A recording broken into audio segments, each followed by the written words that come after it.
కోడిగుడ్డు ఎండు నెత్తళ్ళ కూర ఎలా చేయాలో చూద్దాం. ముందుగా కళాయిలో నూనె వేడి చేసి అందులో గుడ్లు వేపుకొని పక్కన పెట్టుకోవాలి. అదే బాండీలో ఇప్పుడు ఎండు నెత్తళ్ళు కూడా ఫ్రై చేసి పక్కకు తీసి పెట్టుకోవాలి. ఇప్పుడు ఈ కళాయిలోని ఉల్లిపాయ ముక్కలు, పచ్చిమిరపకాయ ముక్కలు వేసి బాగా వేగనివ్వాలి. ఉల్లిపాయలు బాగా వేగిపోయాయండి. ఇప్పుడు టమాటీ ముక్కలు కూడా వేసి వేగనివ్వాలి.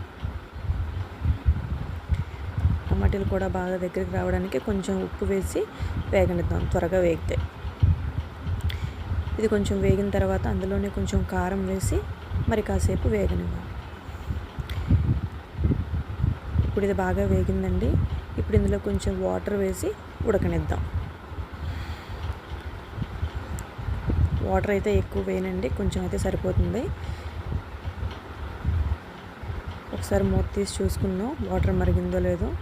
వాటర్ అయితే బాగా మరిగిందండి. ఇప్పుడు ఇందులో ముందుగా మనం ఫ్రై చేసి పెట్టుకున్న గుడ్లు, ఎండు నెత్తళ్ళు వేసి ఒకసారి కలిపి మూత పెట్టి కాసేపు ఉడకనిద్దాం. ఇప్పుడు ఒకసారి మూత తీసి చూద్దామండి కూర అయిపోయిందో లేదో. ఆయిల్ అయితే సపరేట్ అయిపోతుందండి. మన కూర దగ్గరికి అయిపోయింది. చూడండి ఎంత చక్కగా వచ్చిందో.